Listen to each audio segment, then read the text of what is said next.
Thank you for joining us at noon. I'm Lawrence Cafidi. 3 public radio stations in Colorado are joining NPR in suing the Trump administration. Colorado Public Radio, Aspen Public Radio, and KUTE joined NPR in the lawsuit, saying the president's new executive order violates the First Amendment.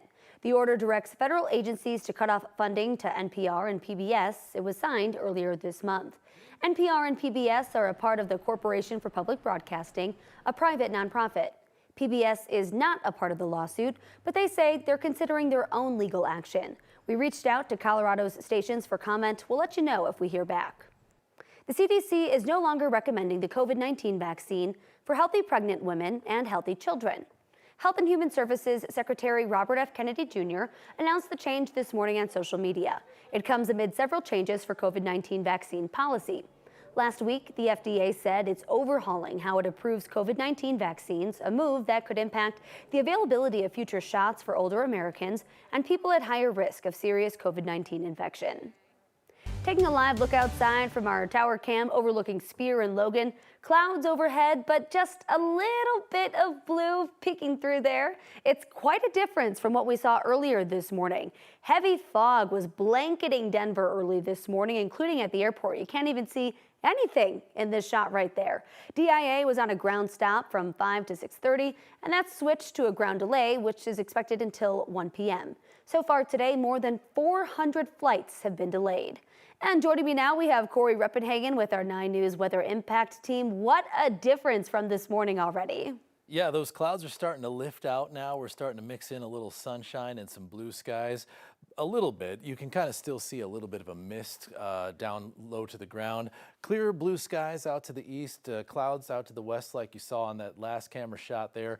That's all the juice that's going to be the ingredients for the thunderstorms this afternoon, which could be severe in some spots with large hail, and also some very heavy downpours will be possible with all this moisture in the air like you saw this morning, all that low clouds and mist. Starting to see a few showers starting to appear on the radar up over some of the higher terrain, and that will continue to build and move into the Denver metro and the rest of the Front Range as we go into the next 2 hours. We've got maybe about 2 hours here before the really good thunderstorms start to build. Just some light showers starting to appear on the base of the foothills right now, and we'll see those moving in here. We got those temperatures starting to rise. We're already up at 66 degrees here downtown Denver, but out at DIA it's still 56 degrees. We could potentially make it up to about 70 degrees right as the thunderstorms start to pop, which should happen about 2:30, 3 o'clock. Like I said, there is a potential for some isolated severe weather, so that's what I'll be talking about in the full forecast. Just a few minutes, Lauren. Thank you so much. New at noon, the Boulder County Sheriff's Office says the death of a student at CU Boulder was by suicide. Megan Trussell was reported missing on February 12th. 3 days later, her body was found in Boulder Canyon. The coroner's office says she died as a result of the toxic effects of amphetamine. Hypothermia was also a contributing factor. The investigation concluded she was not harmed or killed by another person. The Colorado Springs Fire Department rescued a man from a rock ledge 75 feet off of the ground at the Garden of the Gods. A park ranger notified the fire department about the stranded climber around 7:45 last night. He had no safety gear or climbing equipment, which is against park regulations. Crews set up a rope system, which allowed them to rappel from the top down to the stranded person. Once they reached the man, they provided him with a harness and a helmet, and they brought him back down to the rock face. The fire department says he was okay. An investigation is underway in Pueblo County after firefighters found a body inside a burning car. A driver discovered the burning car just after 1 a.m. yesterday. CBI says it was parked on a frontage road next to I-25 between Stem Beach and Colorado City. The Pueblo Fire Department responded and put out the flames. Once they did, firefighters discovered a body inside the car. The Pueblo County coroner has not identified the body or how the person died.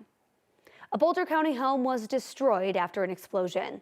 Before 10:30 last night, Boulder County Dispatch got a report of a possible structure fire on South Foothills Highway right near El Dorado Springs. The sheriff's office says the fire likely sparked from a recently installed gas stove. No injuries were reported, but officials say the home is a total loss. The trial for the man accused of killing 2 people along the South Platte River bike path is underway right now. Tanner Fielder faces first-degree murder charges. These shootings happened just days apart. 9 News reporter Courtney Yoon has more on this case. It all happened back in September of 2023, and investigators say the 2 people murdered most likely didn't know the person who killed them. 31-year-old Yuvia Robles Benuelos was killed just after midnight in the area of East 45th Avenue and North Washington Street.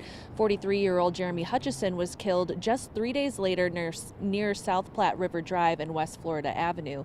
Police say he was riding his bike when he was shot.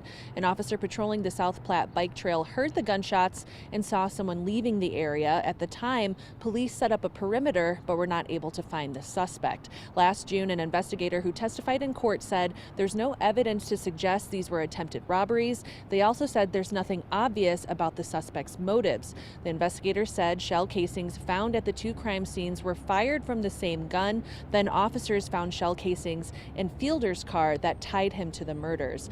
The trial just began about a half an hour ago at 8:30 this morning. It all begins with jury selection. At Denver District Court, Courtney Yoon, 9 News.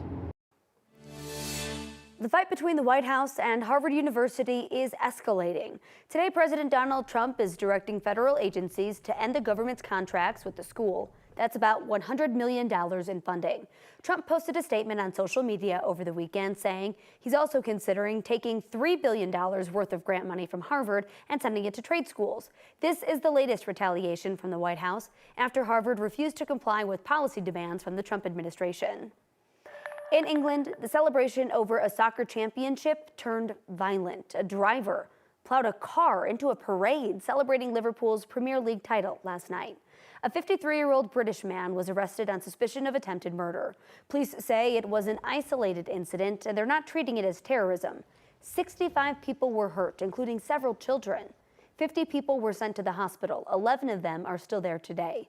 Police say the driver followed an ambulance to get through roadblocks that had been set up for the parade.